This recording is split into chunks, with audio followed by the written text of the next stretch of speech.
Hi, good afternoon, everyone. Thank you so much for being with us since this morning.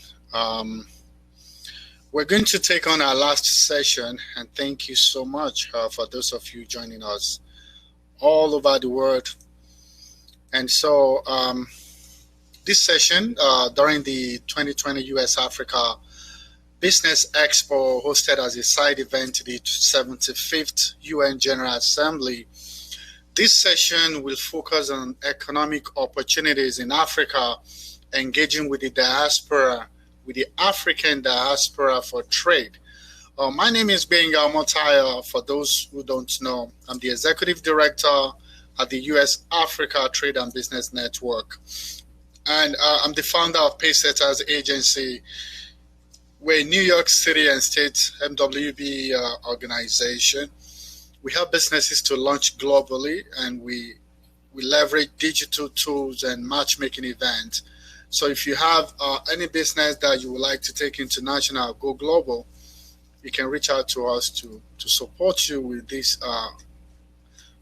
option. Now, the US Africa Business Expo is a B2B trade platform and also a networking event, to help Africa and the US connect.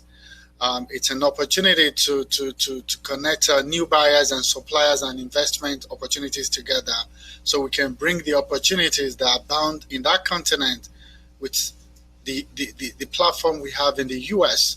So we can enable any business to find the people, to find the funding, to find the market they all need to succeed. And we've been doing this for 6 years. We've hosted over 6 events with the United Nations, and the goal is the same: to connect organizations and businesses in the US and Africa together. And many of the connections made at those events have led to a lot of long-term relationship. So I'm not going to go back to talk about the organization again, because I did that at the intro, but I want to talk about why the emphasis on the diaspora. Why are we placing emphasis on the diaspora? Why are we placing emphasis on the diaspora? We're placing emphasis on the diaspora because the diaspora, by leveraging their skills and their ingenuity and resources, they're uniquely positioned to contribute to boosting the economic growth and prosperity in Africa. They can bring their talent, their energy, their skills, and their technological know-how, in furthering the economic progress in Africa. And many Africans in the diaspora, many Black Americans want to go to Africa, just want to go and get settled in Africa. Like I said in the morning, the CNN actually said that the diaspora is Africa's secret weapon. And, it's a lot of, when you look at the remittance numbers and the figures, you would realize the power, the enormous power that the continent holds, that the diaspora holds in his hands. And so this session is going to be engaging, and it's going to be powerful. There'll be a lot of conversations on this as well. So at this time, I would like to actually bring on our first. I'd like to bring on our first presenter this afternoon. It's in the afternoon now, and I'm just going to quickly read a little bit of his bio. Peter Cheng is frequently represent entrepreneurs and multinational executives and individuals with extraordinary abilities in their immigration matters. He has extensive expertise in investment-based immigration petitions,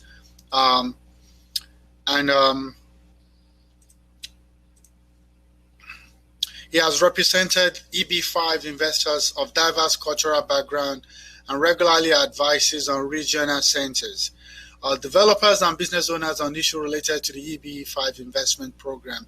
Peter is also involved in the structuring of both direct and regional center EB5 project and other private placement offerings involving a number of industry sector. In addition to investment immigration matters, Peter regularly represents U.S. companies in hiring their foreign workers and multinational organizations in their transfer of executive and management personnel. He's part of the firm's EB1 /0-1 team where he represents executives, artists, researchers, and other individuals with extraordinary abilities. Peter is going to be discussing on how a U.S. firm can actually get funding for their project in the U.S. and even in the continent. He's going to be talking about how a U.S.-based company can actually take a franchise into the continent in Africa. He would also be speaking on how an African-based franchise can actually bring their franchise into the diaspora community in the U.S. So, ladies and gentlemen, it's a pleasure for me to ask Peter to please continue with his presentation. Thank you, Peter, for joining us. Thank you very much. I really appreciate that introduction. So essentially, we're a law firm located in New York. And what we do is represent immigrant investors as well as other entrepreneurs to establish businesses here in the U.S., as well as helping local businesses grow. This essentially translates into two ways, one of which is we bring talent from overseas. So the businesses here have the resources, the human resources to grow as they need. The other is we are able to leverage certain parts of U.S. immigration law so that local businesses can better attract investors from overseas. One of this example is we work with a lot of franchise restaurants where we have investors from different parts of the world where they're contributing capital, and the local business owners and the entrepreneurs would be able to leverage their know-how and grow in the U.S. The other is the EB5 program, which was mentioned in the introduction. For those of you that's not familiar with the program, it's part of U.S. Immigration's investment pilot program, where a certain amount of money can be raised from foreign nationals in return for a green card. And this money can be used in a variety of projects. Historically speaking, real estate development has been a major of this type of funding is used, but it's able to be applied in a variety of settings and many different sectors. So our expertise really comes down to being able to work with foreign nationals and being able to help them in entrepreneurial.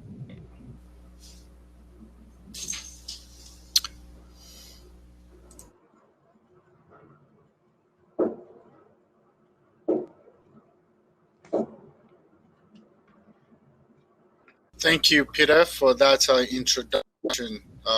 Thank you, Peter. So I'm going to go in also and talk about our next presenter, a panelist. His name is Debo Folarunsho. I'm just going to read a little bit about Debo, and Debo will come on and do a 5-minute intro. Then we take on Shirai, and then we can have the Q&A. So Debo Folarunsho is the founder and ED for SAID Institute, Society for Africans in Diaspora. He's a social entrepreneur and a Pan-Africanist.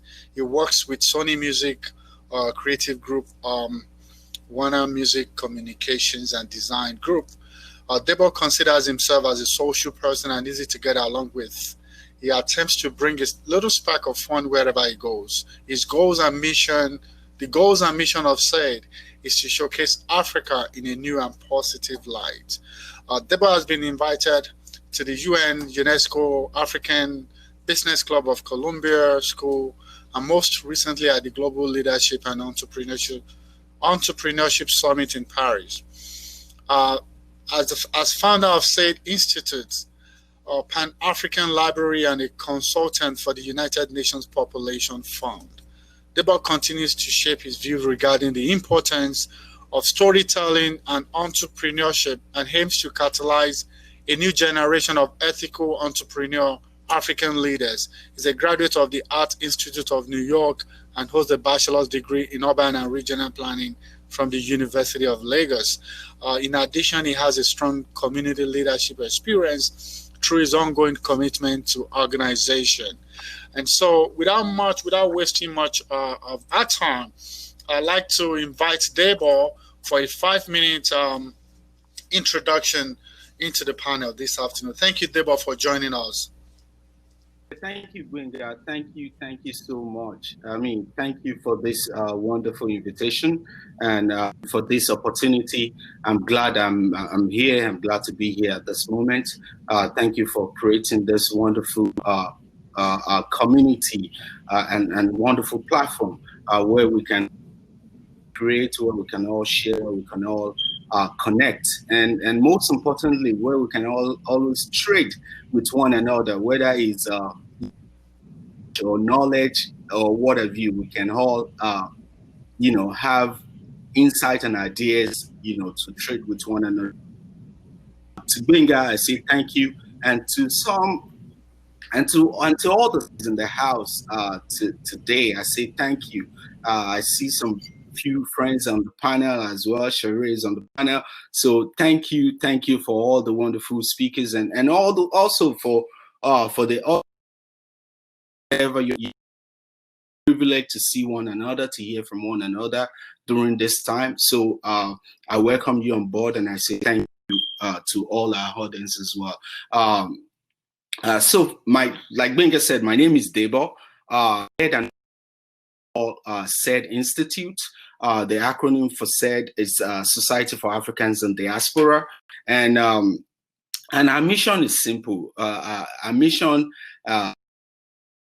more of an organization that amplify and educate the public on the affairs, on the narratives, on the culture, and also on the achievement of Africans in diaspora, regardless of the geographical space, whether they're US, we connect with them globally. It's an organization that use the resources of its community, mean that people descent outside of Africa, how do we use our collective resources for the betterment of our community? So those are the kind of things that we question that makes us start an organization that for friendship between America or global with Africa. Do, whether it's art, whether it's culture, and some of the signature event that we do have as well are few signature event that we do African exchange during every year. That African exchange has been running for the past 8 years. Another signature event that we have is African Diaspora Awards, which we do every year. That one has been running for over 9 years as well. This year the program is going to celebrate its annual. We do that in New York every first week of December, and Uzi is one of three last year. We honor her for our work.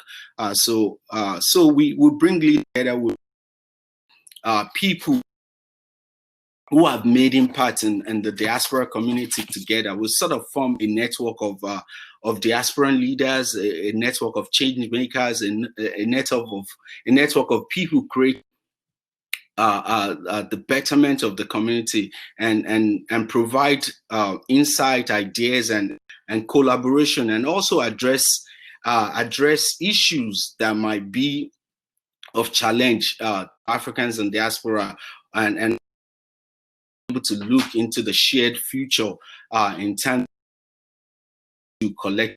So and also we used to be a media brand called Applause Africa. That's what we used to be. We used to have a publication that was on the newsstand for almost 7 years. We're in Barnes and Noble, and the publication it's also on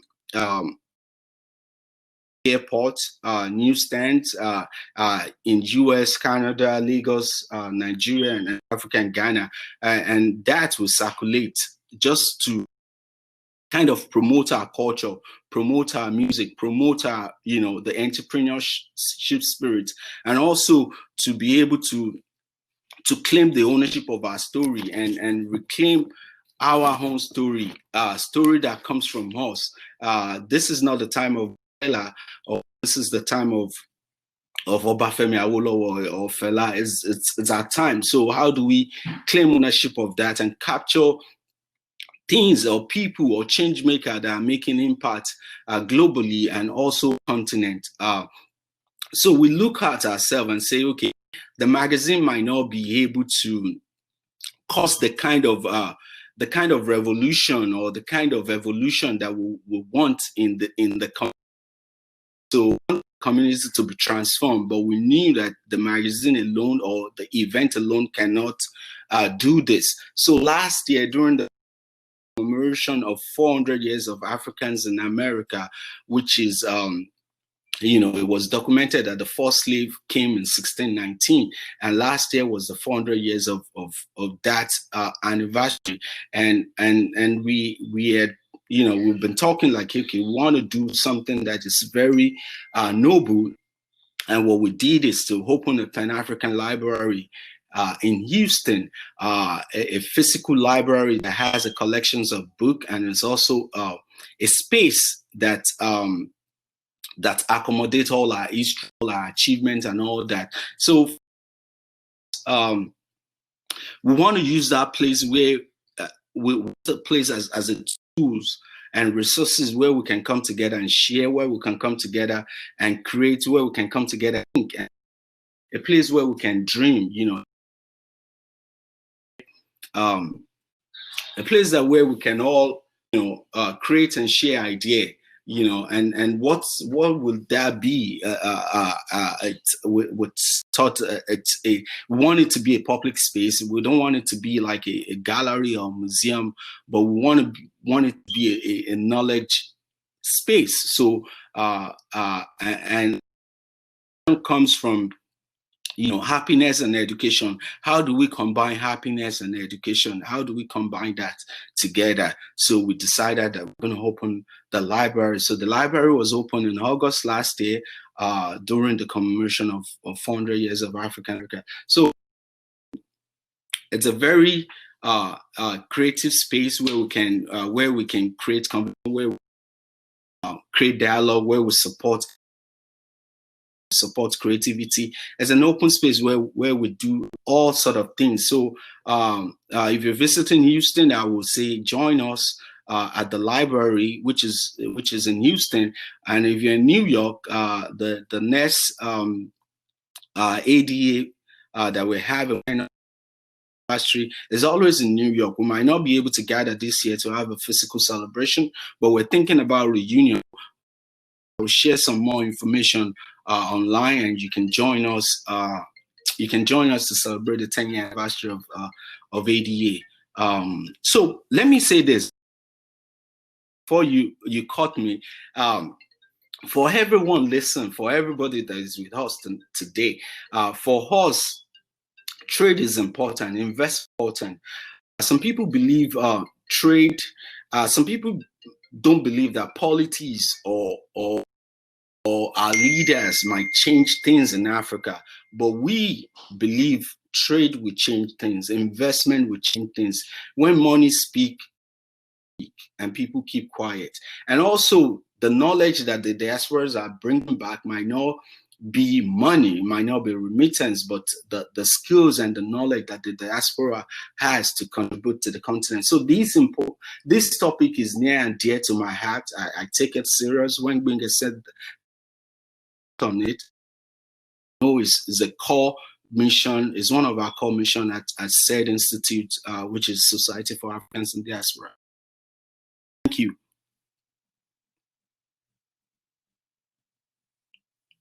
Thank you so much, Debo, for that great introduction and for your presentation.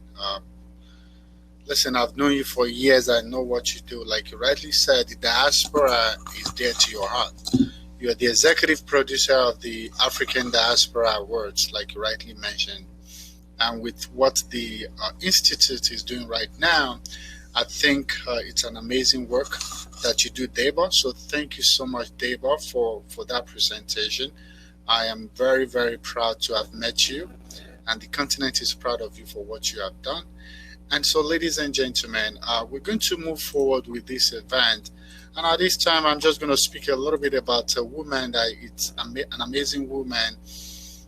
If you Google her name and you just read a little bit about her, I mean, you cannot just but keep saying, wow, wow. I mean, amazing woman. I can't read all her resume, but I'm just going to take a little bit of what I've read about her, about her bio, and I'm just going to read it out to you. She's going to come on and she's going to spend like a few minutes to do an introduction, say a few words about the theme. Then the rest of the panelists can join her. Then we can have a conversation and take your question. Sharai Robinson is an entrepreneur, DJ, and modern Pan-Africanist who is the founder and CEO of Tastemakers Africa, an experienced platform connecting Africa and the diaspora. She's also the curator and creator of the Thread, a multidisciplinary virtual conversation platform focused on Black luminaries and game-changing conversation from around the world. A recovering agriculture and development nerd, she spent a decade helping organizations like the CDC, World Health Organization, CARE, and CRMMYT translate research and data into meaningful partnerships benefiting women, farmers, and public health responders in emerging economies. The winner of the inaugural She Leads Africa Startup Competition, Ms. Robinson has been named one of the 10 emerging women entrepreneurs in Africa by Forbes magazine, one of the 20 to watch by leading Silicon Valley trend groups, Cultural Shift Labs, and a woman to watch by the United Nations Foundation and Innovative magazine. Most recently, she was named one of 44 people changing the way we travel by Condé Nast Traveler magazine. She's also a recipient of that coveted African Diaspora Award being hosted by Debo's organization. Sharai earned a Bachelor's of Science in Biology from Morgan State University. She split her time between Brooklyn, New York, and city hopping the African continent. I was ashamed of myself when I read how many countries she's been to in Africa compared to where I've been to, but it's a joy for me to see someone like her doing what she's doing in that continent. And so, ladies and gentlemen, please help me welcome to the stage Sharai for introduction. Sharai, please, you can please come on. Thank you, Sharai. No problem, and thank you for having me. It's so good to see Deb here. I was really excited when I saw that he was also participating because they've just been doing so much amazing work over the past decade, really, and it's been beautiful to watch them evolve.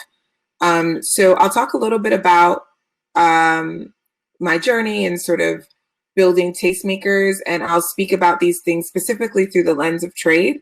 So as Benga mentioned, my background is actually in biology. And so I hadn't really considered entrepreneurship as a pathway to engaging with the African continent. I graduated from college and very much was centering my work on working with international organizations, doing stuff with the Department of State, with the World Bank, and really thought that that was, my journey in life. And over time, I realized that the development conversation, while necessary, was leaving out a lot of information that would empower Africans on the continent and those of us in the diaspora, particularly as it relates to trade, opportunity, and collaboration. In my opinion, the development agenda centered the continent as something, a place in need, without actually centering the possibilities and the innovation and the change that was being led by Africans on the ground themselves. And so I really started to think differently about what could move the needle. For me, I'm a passionate traveler. I love travel. It's such an important way to not only discover the world, but to discover yourself. And so when I looked at what was happening on the continent, I saw very clearly that the tourism industry wasn't really structured in a way that would connect the diaspora to a more meaningful view. And I also didn't feel like Black Africans had any ownership or agency when I looked at the tourism industry. And so I decided to take my interest in the business side of what was going on, my passion for exploration and food and drinks and music, and my love and adeptness at technology to build Tastemakers Africa. And so Tastemakers Africa, yes, we connect the continent and the diaspora, but we do so in a way that really creates true linkages. We are a peer-to-peer experiences platform. And what that means is we've done the hard work of bringing individual small entrepreneurs working in the travel, culture, food space in Ghana, Senegal, and South Africa, identifying them, training them, equipping them with the skills to market themselves, and then have taken our experience with brand building and network to that network that we built. And so we've been growing business and have been really fortunate to have Expedia, Flybridge Capital Partners, CRE Ventures, which is a VC out of South Africa, really support our growth over the past years. And it's been incredible to sort of start a conversation about the narrative on travel in Africa 5 years ago, and fast forward now to be one of the fastest growing businesses, not just in the tourism space, but also in the broader connectivity and community space. And so my sort of opinion on trade is, as much as we think about commodities or more traditional opportunities, there's a huge opportunity to think about trade through the lens of people. I think people are the continent's greatest resource. And as entrepreneurs and stakeholders who are looking at the continent, I would center human value, human capital in a lot of your conversations on doing business with the continent. And I would also center brand, especially if you're coming from the US, as a way to reach more people and to have a wider impact, both for your financial goals and doing business on the continent, but also for the impact you can drive in creating sort of one-to-one, which is kind of how you work and community and visibility. So I just wanted to share those things. I'm more excited about sort of talking with my fellow panelists, but I just wanted to offer my personal framework and a little bit of insight into sort of how I've been able to navigate this space of now working in 3 countries operationally, nearly 20 countries that I've visited or spent time with or done things with.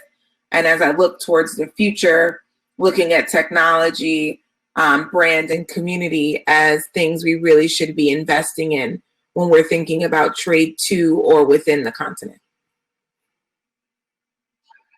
Thank you so much, Sharai. Thank you for that warm introductions. Thank you. So I would like my co-panelists to please come back to this stage so we can take some of these questions that we've curated from some of our attendees this afternoon. So I'm going to start with Debo. Is Debo there? Debo, are you there? Okay, I can move on to, let me take the next question. This question is actually for Sharai. I think you probably have touched on some of these questions already, but I'm still going to ask anyway. Tastemakers is an online platform that connects travelers to local insiders in Africa. How can this platform help facilitate trade and economic development? I think you touched on it, but would you like to say anything else? Sure, I'll touch on it both from an operational perspective, but also what I think the impact is beyond my own business. So at an operational level, Tastemakers functions as a peer-to-peer platform.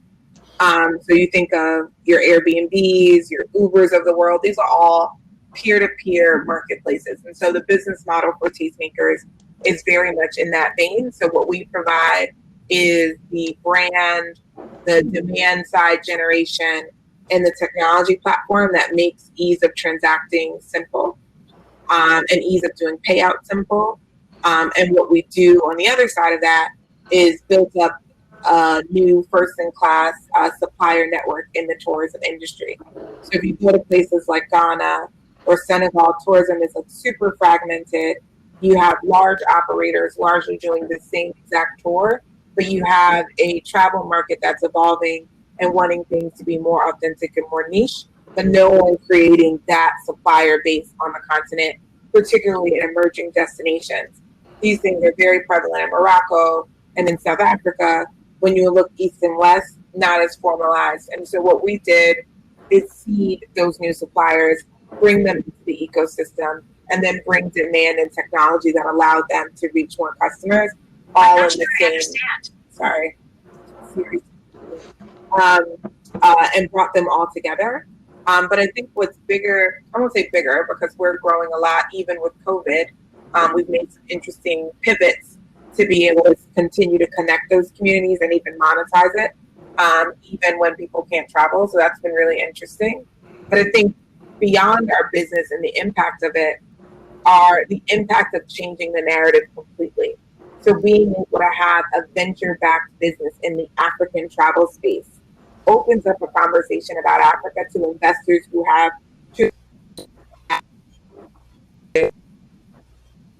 opportunity. Like the risk assessment has always been super, super high. Don't know anything about it. Don't. And when you have an African startup like Tastemakers hosting Jack Dorsey, who's the founder of Twitter in Ghana, and he's tweeting about it, the exposure that linkage has, and the shift in conversation, and the opening up of actionable curiosity for people who want to engage with the continent from a trade perspective, but don't have any touch point that's tangible, that then becomes even bigger value than what our own business growth is. And so I think to your question around impact, there's the very structural impact we have that's just core to how we do business. But the other component is the more businesses you have coming out of the continent or serving continental markets that are changing the narrative on what's possible, particularly with me coming from the US and being able to build this business and not dealing with the big scary things that people have to, like, people tend to prioritize, is opening up of a conversation about what's possible. So it's twofold. Sharai, for answering that question. And I just want to follow up on that question to Debo. So I want to ask Debo, like, see what Sharai has spoken about, the massive opportunity on the continent of Africa. And like I said in my introduction, CNN said, the diaspora community is Africa's secret weapon. And I believe that. I truly believe that. And I believe, I know you all believe that as well.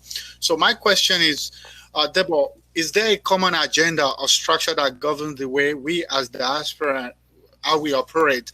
You talk about the remittance and the skill sets and all of the things that we have that we bring to the table.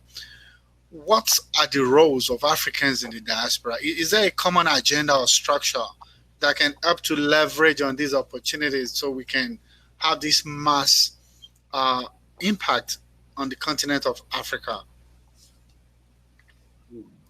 Yeah, thank you. That's a wonderful question, Benga. And let me quickly piggyback on Sheree with all that you mentioned. I mean, love Tastemaker. Everybody loves Tastemaker. Everybody. I mean, think about the impact of what you've created, you know, with Tastemaker and what you have achieved. It's such a, you know, I mean, I've seen Taste grow, you know, like you said, that Dassin, the founder of Twitter, tweeting about Tastemaker in Ghana and all that you push with that platform. It's wonderful. And for me, you know, when we look back at, you know, we divide ourselves. We can say, okay, you know, this is African American. Why is she going to Africa? This is Africans. Why are they coming to America? And you will see what, you know, the WBEs, what they do during their days. I mean, he went to Ghana. You would see continental leaders like Kwame Nkrumah from Ghana came over here to study, went back home, and being able to, you know, to start a movement, you know, the Pan-African movement. So you will see the, you know, the cross culture between African and Africans are in diaspora back in those days. And for me, I say thank you for taking that, the braveness, the courage to go back and just, do something on the continent of Africa. So thank you for all that you've done and all that you keep doing. And I see some of those events, I've been able to participate that you have. So Gbenga, in terms of the question, this is what I see. We so you may want to hello.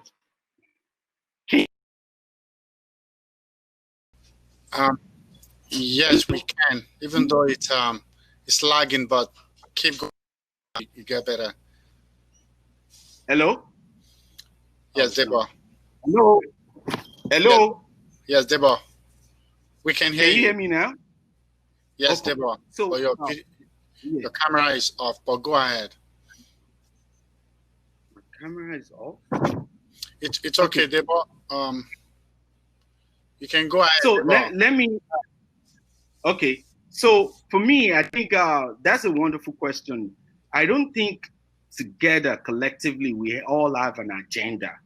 I won't say that there's a structural agenda for Africans in diaspora. But what I know is this: the diaspora abroad, we're different and we are diverse in so many ways that to bring up an agenda, it might be difficult. When the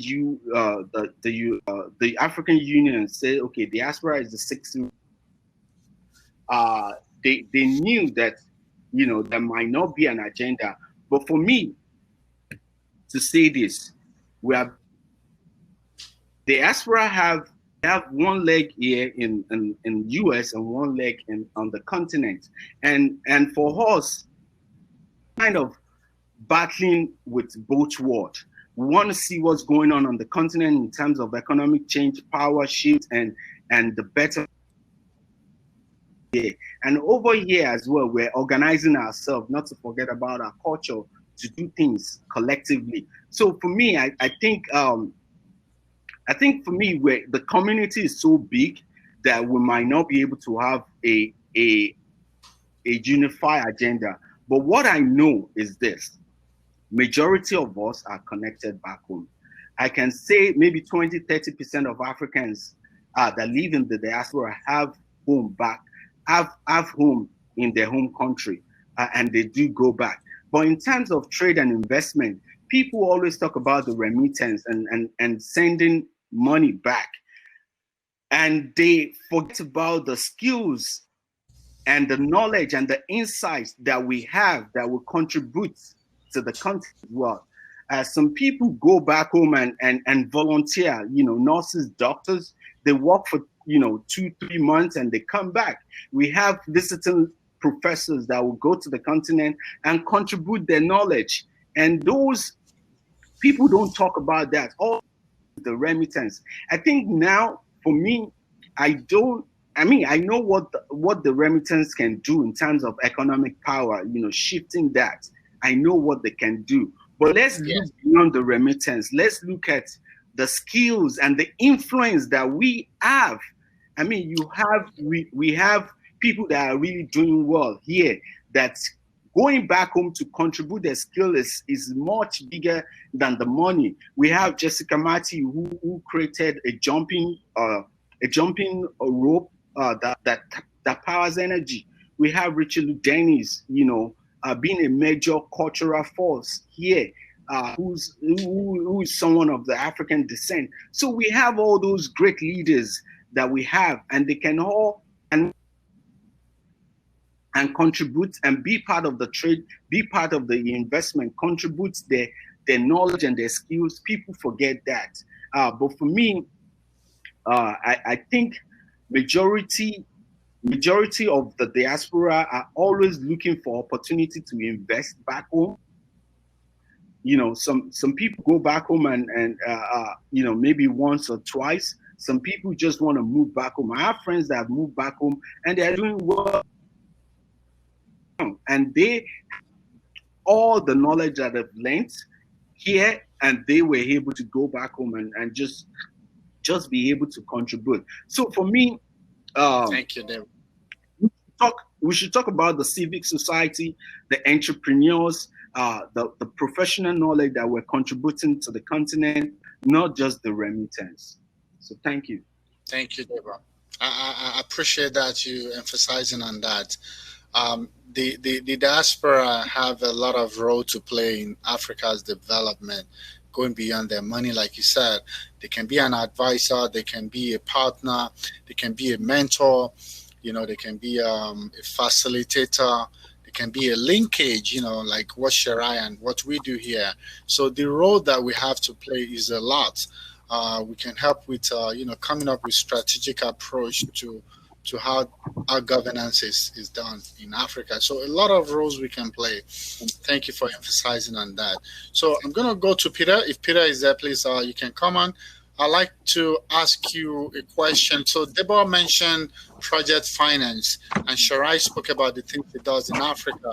So I wanted to ask you, for a lot of the diasporans who are in the US and they want to take a project to Africa, they want to take their company to Africa or their business to Africa. So how can a US-based company or a diaspora-based organization finance and grow their business? How do you think they can do that? Maybe leveraging, so you can take it on. So, I'm very grateful to be on the panel with such knowledgeable individuals. So I guess I can touch upon that sort of in a different way. What our business is really about is sort of breaking down barriers with people and with finance. We world today where any business that you have are growing on an international scale. You want access to different markets, especially the U.S. market. So what our expertise will come in is we would, with African brands that are seeking, for example, to grow in the United States and get access to the U.S. market as a way of them scaling themselves internationally. That's where our expertise really lies, and we are able to find all kinds of creative solutions for them. And one example would be we work with a lot of international brands, franchise brands, especially in the fast food industry, where they're taking their brand into the US and they're growing it here. And we would structure certain mechanisms for them to finance these projects where they're applying their know-how on how to build this business, how to create a business culture that's very consistent with their brand originally is. And we're able to leverage certain parts of not just US immigration law, but also securities to create a vehicle for them to obtain financing. And this financing doesn't just come from the US, it comes from every other part of the world. You can have investors from Korea, you can have investors from any qualified country, for example, can participate in the growth of this brand. So it essentially we're sort of living in this environment, and we're creating this environment where a brand can grow with the resources of people from all over the world.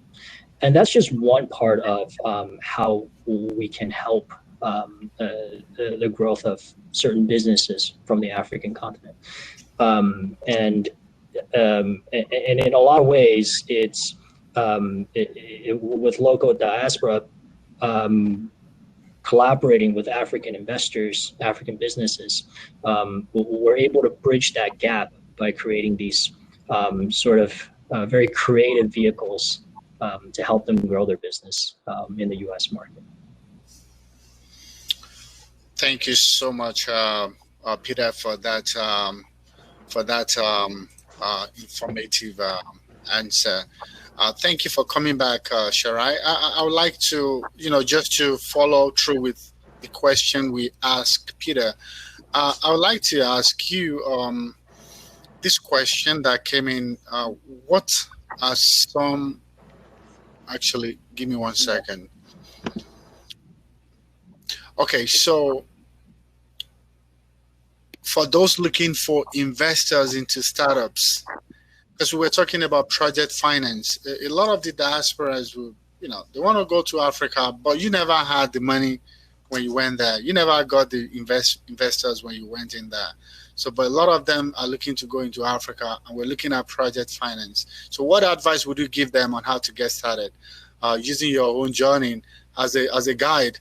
How would you just encourage that? A lot of them are sitting just on the sideline. The people are not making move, and Africa is crying for a lot of the diaspora to come. So, what would you tell them?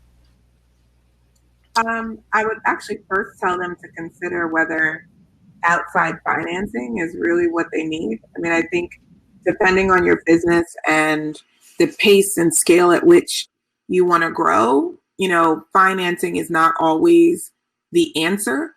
If you have a heavy inputs business, then maybe, you need to think about, loan capital or crowdsource capital. If you're looking at, the technology space, also understanding that getting outside capital also means that your ability to do other things that isn't the business you're working on is pretty much non-existent. And so I think that the first thing I would ask them is, do you need capital to start, or do you need capital to grow? And what kind of capital do you need for what you're trying to do? I built Tastemakers initially with no financing. I found our first customers. I built our brand. I did all of that without capital. And it wasn't until I brought capital, and it wasn't until nearly 5 years into that on significant capital. I think it's important to ask yourself what you need and why before you go down that route. I think the second thing is building a business on the continent requires a true understanding of consumer needs if you're in the consumer space. And I think we often conflate the African consumer with the diasporan consumer, and they have different needs, desires, wants, income levels. And it's really important to spend time understanding the markets you want to go into, really doing some deep analysis, and then launching products that serve them. It's also important to not get caught up in the conversations around African business, and to actually center yourself in doing the work and the nitty gritty of the business. It can be really exciting to talk about business on the continent and doing it because everyone is interested in it. But I think do the hard work behind the scenes to really understand the market you're serving. If your business is, structured in Africa but serving a diaspora market, that presents a whole host of challenge because you're dealing with operations in one place and maybe financing and a demand base in another place. So I think for me, it's really just about being thorough and making sure that whatever venture you go into, you're really committed to it and willing to play the long game. And I don't think this is just for diaspora entrepreneurs, this is for entrepreneurs, period. Entrepreneurship just requires a certain amount of work, and adding financing from the outside adds more layers of complication to them. So you just have to really be sure that you're clear on what you expect that capital to do and how you want to deploy it to reach your goals and outcomes.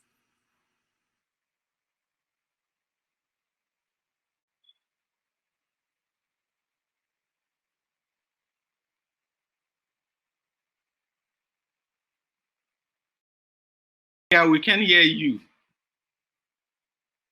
Sorry, Deborah, I muted myself.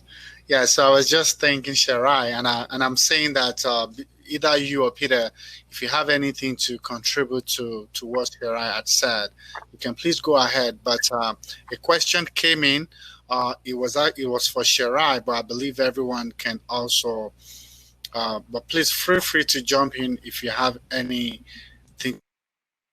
But the question that came in said, what are market opportunities? What are some of the market opportunities that you have encountered or seen in your journey, and with your relationship with stakeholders in the leisure space in Africa? would you say opportunity exists for anyone looking to doing business in Africa, either as a diasporan or even as someone who just wants to go and do business in Africa? So in summary, the question is about, are there opportunity in Africa? You're there, you own that space. Are there more opportunities in Africa for anyone looking to do business in Africa? So we just want to talk about that. Are there business opportunities in Africa? Are there business opportunities in Africa? The Sharai, you can answer. Anybody can respond, but the person said Sharai. Yeah. Oh, I thought she answered. Sorry. No, you can go ahead, Debo, too, but it was for Sharai, but you can speak if you want to.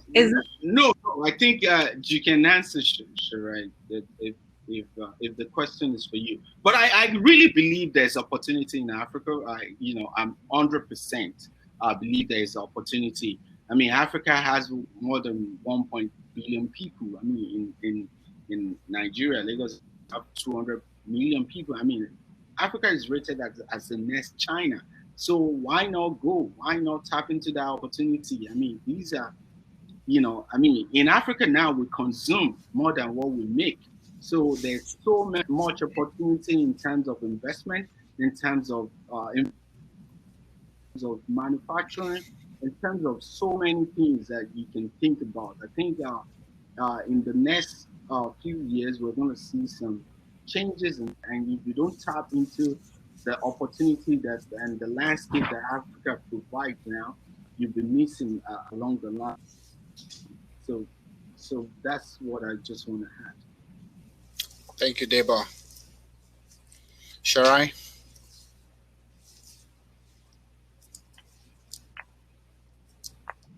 I think the answer on is there opportunity in Africa is why we're all here. So I think that's like a baseline. Us spending time together today. So I won't really answer that quickly. What I will say is there is a lot of there are a lot of ways to access opportunity, and there's a lot to be covered. And it really isn't about segmenting where you want to. So there is the bottom of the pyramid approach to unlocking infrastructure and challenges to basic everyday living that has a whole host of. There is the challenge and opportunity in the emerging African middle class, which offers a whole range of opportunity.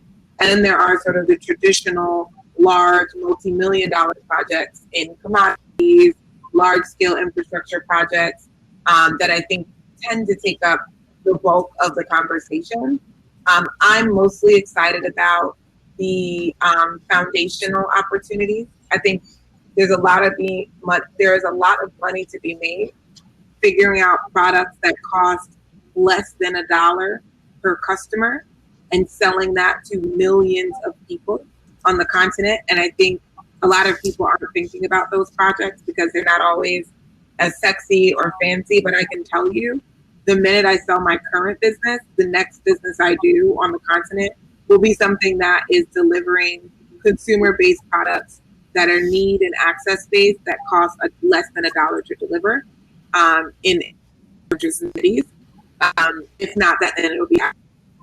So I think from orienting what the opportunities are and what to explore, that would be a place I would look.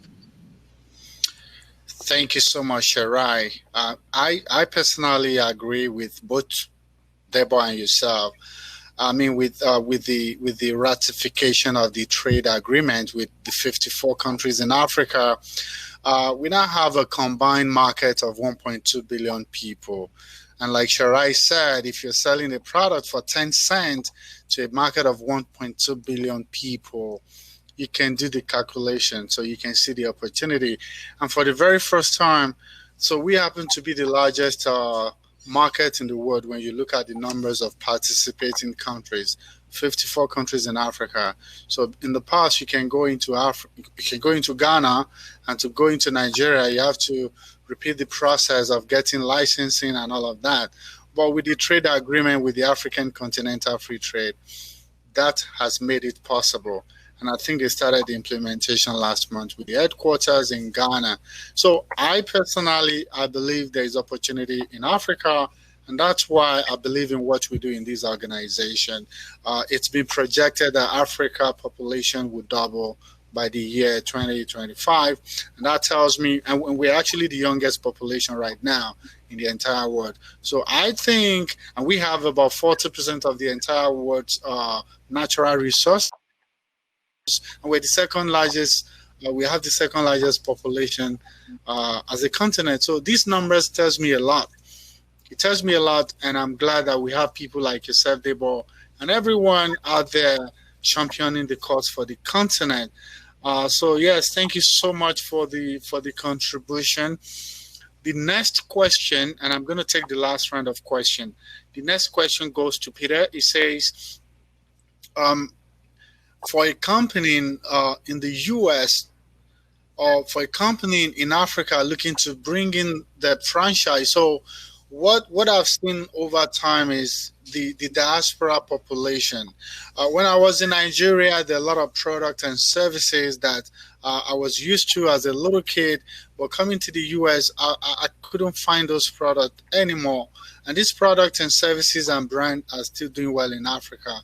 Why? Is because nobody has thought about bringing them into the US. So now, with the say my country, let me use my country for example, or let me even say Yorubas in the US.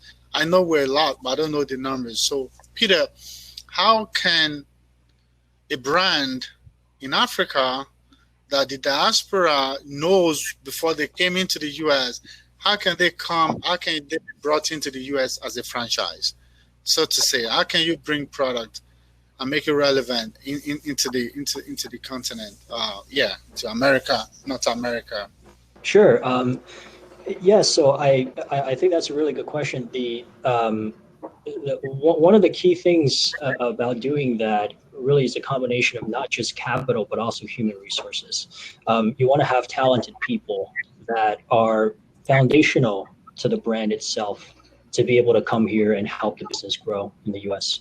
So really it's a combination of those two things. So the mechanisms that would need to be developed are essentially a combination of US immigration as well as securities and corporate structuring to create these vehicles where you're not only bringing in the people that are very important to the business and allowing them the freedom and flexibility to settle here in the US and be able to grow themselves in the US and be able to bring their family here so they can be here for the long term for the brand, as well as creating this sort of vehicle where financing can be obtained for its growth.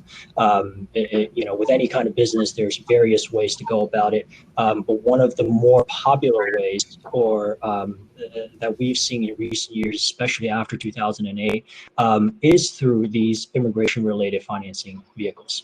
One of the most popular examples are these real estate developments that have gone up ever since 2008. There are various notable projects throughout the U.S., including New York City.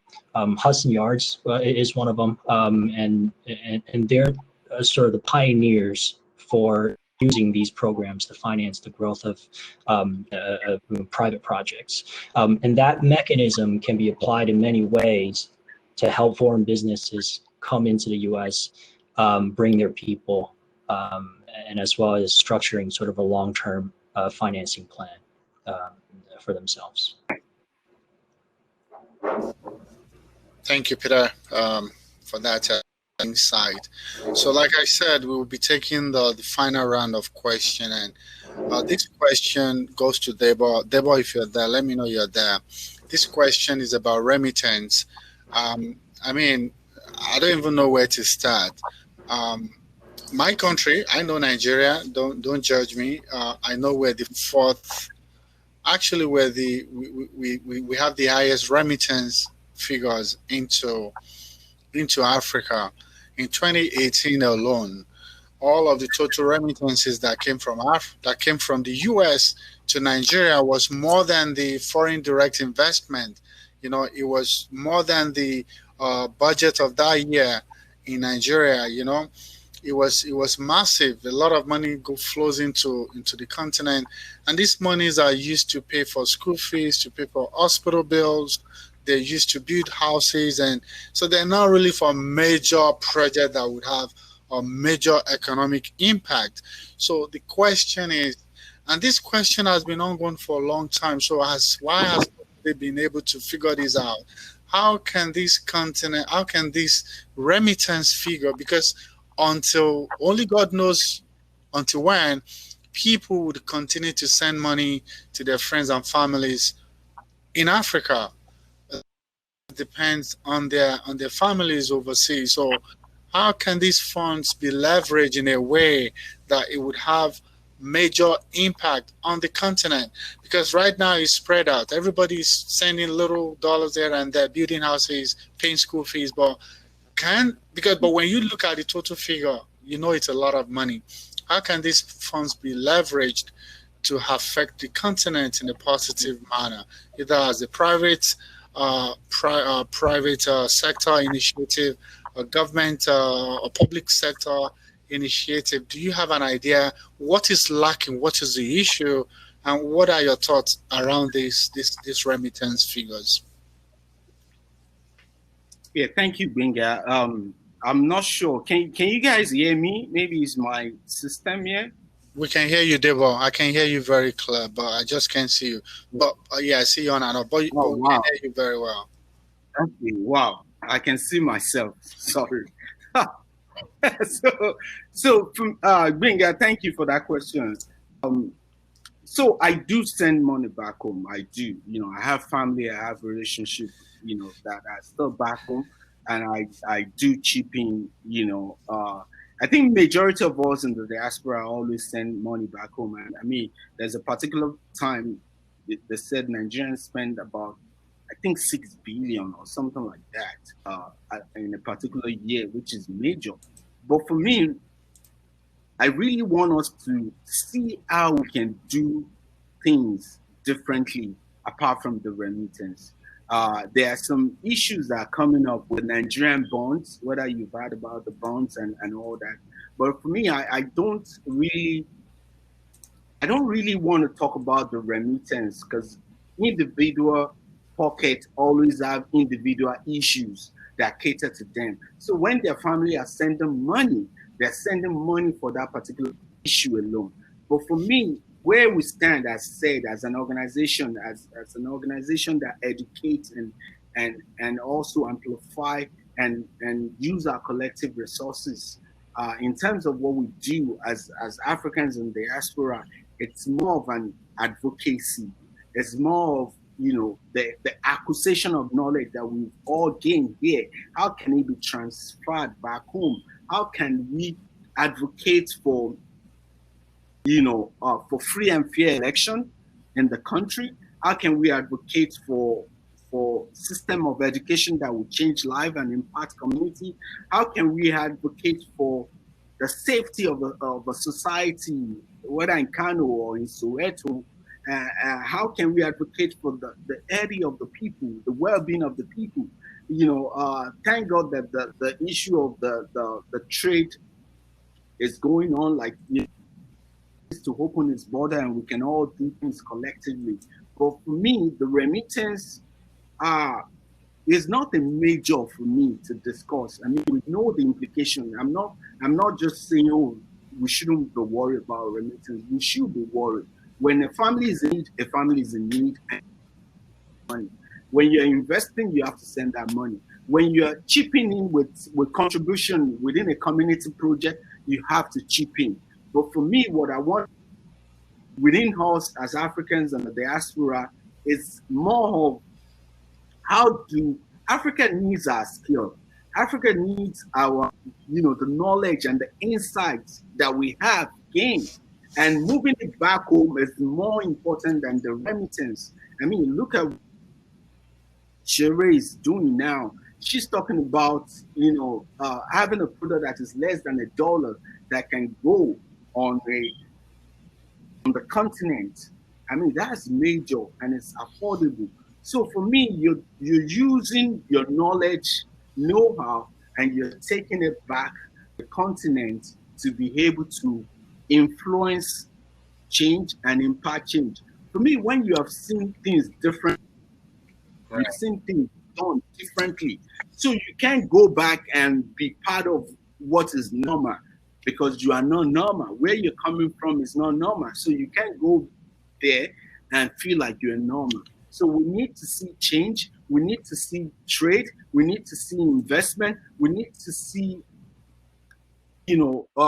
people investing their time and their knowledge to contribute with what's going on back home. And the government. Thank you, Debo. Thank you. Sorry to cut in, Debo. I understand, your point, and I know when you talk about skill transfer. But when you look, so I went into my system to bring up the numbers. It says that so over 160 billion is remitted to Africa every year, right? Official figure stays at 30 billion, but with informal channels, they're predicting about 160 billion.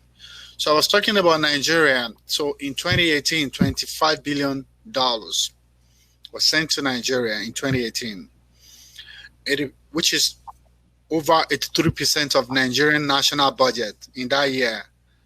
It was 6.1% of its gross GDP in that same year. It was 83% of the federal government budget in that year. It was 11 times the FDI, which is the foreign direct investment flows into that country. And it's 7 times more than the foreign aid. You hear people talk about foreign aid, but the money we sent home was 7 times more than the foreign aid of 3.3 billion that came in to Nigeria. And it exceeded the $20 billion that was generated from crude oil in that same year. So for me, I understand it, but in my mind, I'm thinking funding is a vehicle. This money goes in and it disappears into the continent. A lot of people, they like to even get money for things to do. So there's this recurring cycle, people sending money home for the same thing over and over. So can this money be harnessed? So if I have an investment pool or whatever, I'm not into finance, and my capital is what I'm using to take care of my needs back home, that makes more sense to me than me having to keep doing this over and over. But I hear what you said, Debo.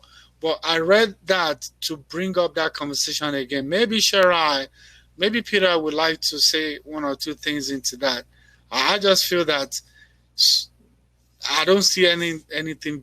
Maybe there are things being done in the back end that I'm not aware of. But Shirai.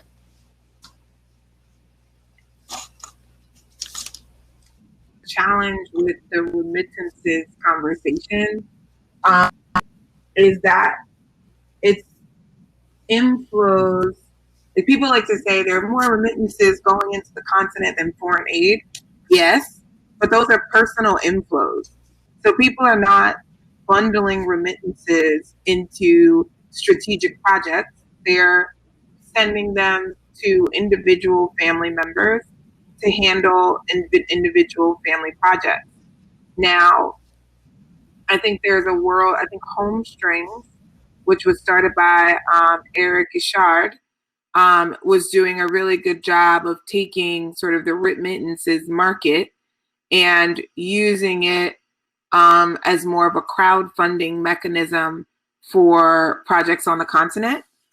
Ended up having to move to the UK to do that because the US financing rules around crowdfunding and equity just changed recently, like in the past quarter. But before that, he had to go to London because there were better legal mechanisms to be able to do that. So there are some opportunities to turn folks that are committed to remittances for individual family members into sort of like a broader de facto sort of angel investment that's connected to larger products. So I think there is that opportunity that's very present.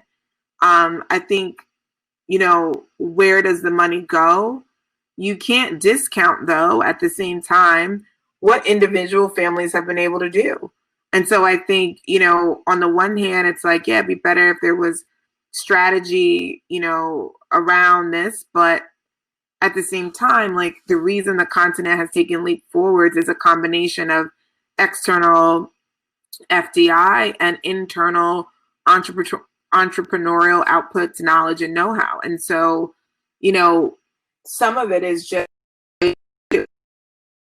and I don't think we all know where every bit of capital that's going into U.S. entrepreneurs is going. And so I don't think as a requirement for transparency, the same should be true on the continent. I think we got to realize we're not saving Africa, even as a diaspora. People are figuring it out. And in many ways, we need to level set our efforts and be thorough in what we're bringing to the continent, because there's already talent and skills and know-how there. We are not sort of the all-knowing diaspora coming to make things work on the continent. If you look at the billionaires list, there are plenty of Africans on that list, all on their own, and they didn't require a diaspora investment to do it. And so we need to level set and be honest with ourselves. Part of our goal is to sort of have impact, but part of it is because there are more economic opportunities than there are in other places at larger scale. And I think if we level set that, it will color our engagement with those on the continent, particularly in the business world, so that we're speaking on a level playing field, and we're letting the dynamics of a market determine how we enter a market, how we show up, how we deliver products and services, and ultimately how we scale those businesses, whether it's with outside capital or not. But I think it's really important to recognize that we're coming at this on even playing field, and to some degree with a disadvantage, because just because you're from a place doesn't mean you understand what's happening in that market right now, especially not more than someone who lives it every day.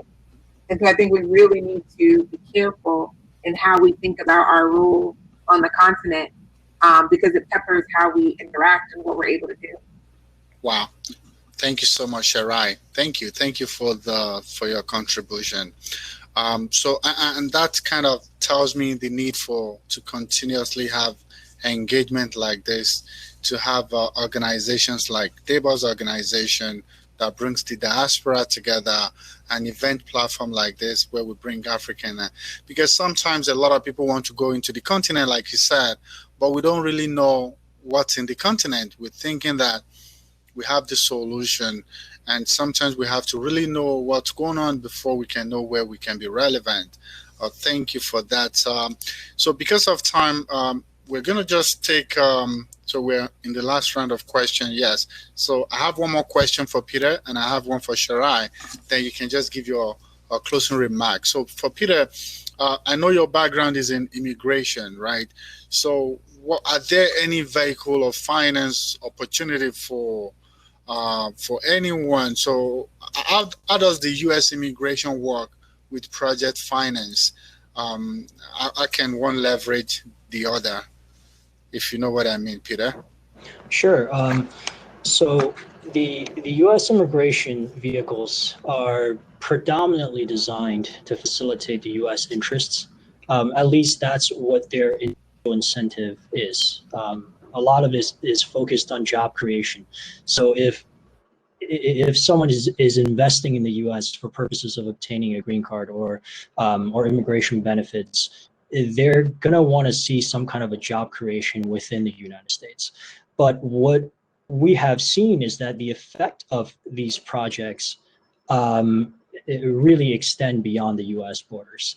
It often is an opportunity for people from many areas of the world to grow and invest together, as well as to grow certain businesses that wouldn't have otherwise been able to develop here in the U.S. So that really sort of is the end result that we've been seeing from an immigration standpoint. And you know, the other thing that we specialize in and we've worked a lot on is just project financing on its own. You know, a lot of these would depend on specifically as the purpose of the investment. It could be overseas, it could be within the domestic United States. and we really work with different investors to protect their interests as well as to make sure the goals of the project is achieved. So that's. Thank you, Peter. Thank you, Peter. So, Sharai, I have a question here for you. It says, actually, this is actually my question. And it says, what advice would you have for Africans and Blacks in the diaspora about the continent? What are some of the negative stereotypes you've seen that before you went in that you've kind of carried with you, and getting into Africa? Those stereotypes are not there. That's one. The other part of the question is, what are some of the challenges diasporans should be looking out for those looking to going into Africa, doing business with Africa, partnering with Africa, or just want to do anything with Africa? What are some of the things they should look out for from your experience? I think one of the biggest things that most people have to get over is the idea that the way we do things here in the US, where I'm from, is the right way, and that anything outside of that is the wrong way.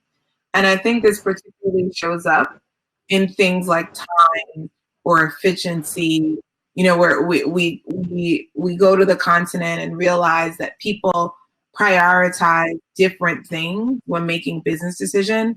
And because we're used to doing it a certain way here, we then say that like the Africans are being inefficient.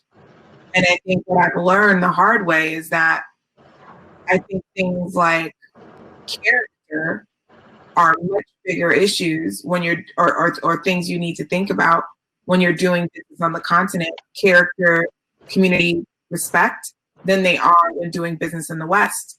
And so there are some values that are quite different. Here, it's all about the pace and the swiftness in which you do things. But there, it's about the level of intimacy in which I do business with people. And that's not, I think, a broad statement. It's really different person to person. It's not to say there are people that don't operate on sort of the Western paradigm of time, but it's a thing that I had to learn. I learned that for some people, I wasn't going to be able to do a deal with them if I hadn't met their family, or if I hadn't, you know what I mean? So there are things like that we believe are inefficient. But over time, you understand that you may have a much deeper relationship with the kind of people you're doing business with than you do here. And I think it's actually better. And so I think just the idea that the way we do things here is the right way is something people need to really kind of get rid of. There are some instances where the approach we take in the West gets us greater results. And there are some times when the opposite is true. And so I would say that's the biggest one, is to just kind of, no matter where you are on the continent, really understand and respect the way things are done locally. That doesn't mean we don't disrupt. My entire business is a disruption. So, I don't say that in a way that says just go there and do things as they are. But there's a balance in defining what's right and wrong versus what gets us to the outcomes we're looking to have. Wow, thank you so much. Thank you, Sharai. So we have, according to our schedule, we have 10 minutes to go. And I just want to give each and every one of you an opportunity to speak, just say a few words as your parting shot. And please be mindful that you're speaking to both folks in Africa and folks in the US, those looking to connect with businesses, business owners in the US, and those in the US looking to doing business in Africa. And please just be mindful of the audience you're talking to. I'd like to give each of you an opportunity to give your final remark. Debo.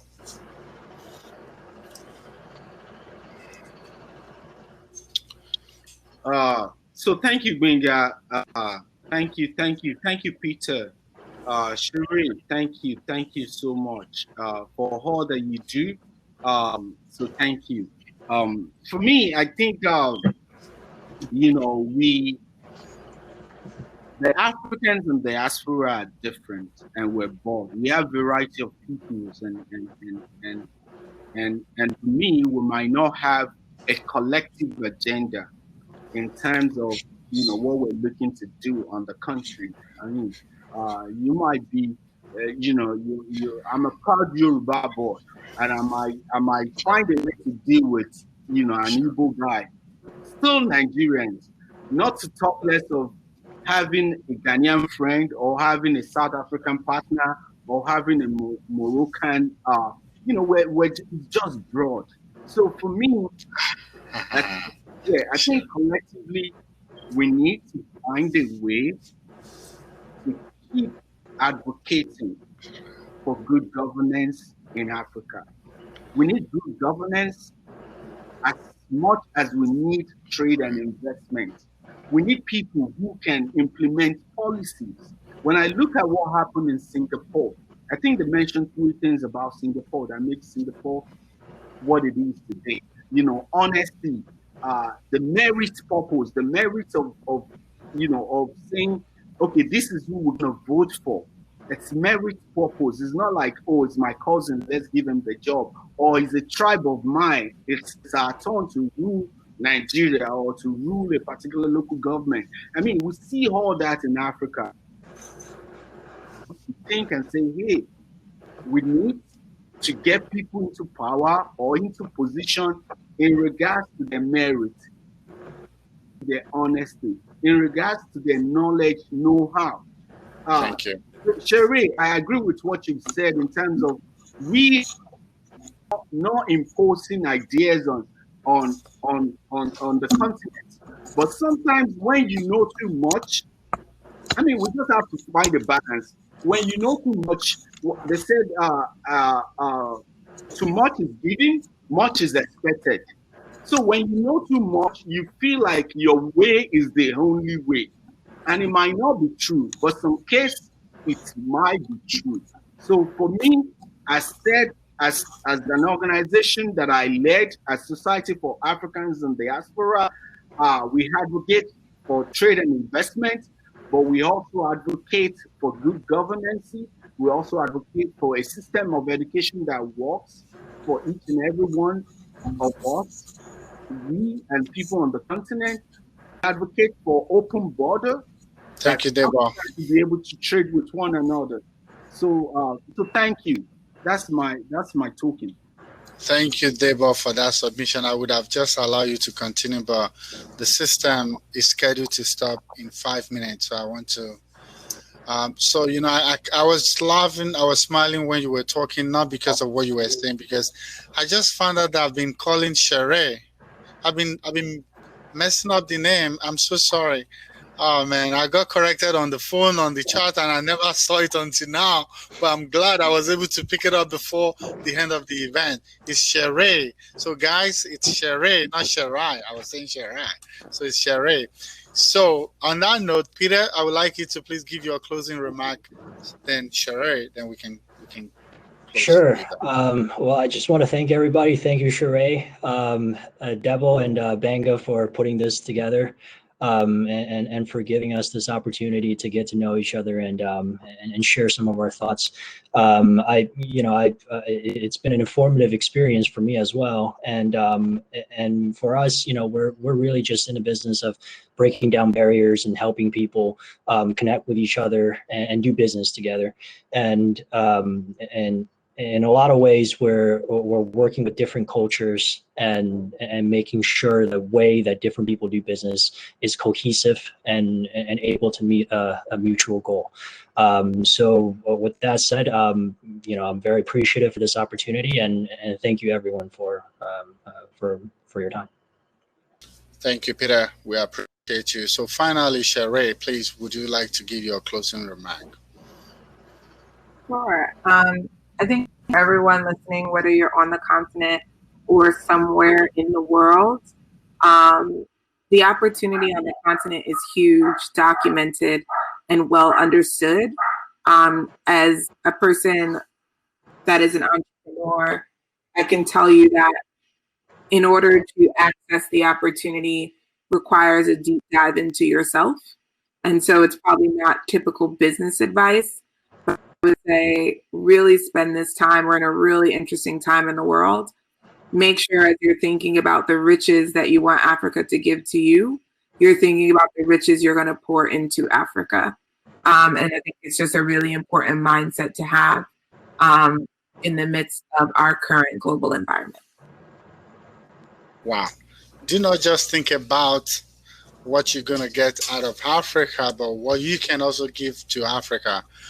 Thank you for handing this on that note. We have so much, like Deborah has continuously emphasized. We have so much to give to that continent. So let's not look at what can we take out, what we can give back to the continent. I want to thank each and every one of you for taking the time. I know it's a busy time. The kids are back in school, homeschooling, a lot of things going on at this time, but I truly, truly appreciate you taking the time. Thank you so much, Sherry. Thank you so much, Peter. Thank you, Debo. And to all of our audience all over the world, we would rather do this than not do anything for the US-Africa Business Expo. We would rather use this platform and still bring folks together than say, oh, there's COVID, UN is virtual, we're not going to do the expo. Thank you so much. And to all the people, all the presenters, all the exhibitors, all the sponsors, we truly appreciate you. And we would continue to see how we can help you promote what you do. And also, for the next 30 minutes, from 2 to 2:30, the networking is going to be open for those who would still like to do the one-on-one video matchmaking. It's a very popular feature here, and I see folks going there all the time. So in 2 minutes, it's going to go live, so you can go and do networking. And thank you once again. We'll see you next year, and have a great day. God bless. Bye-bye, everyone.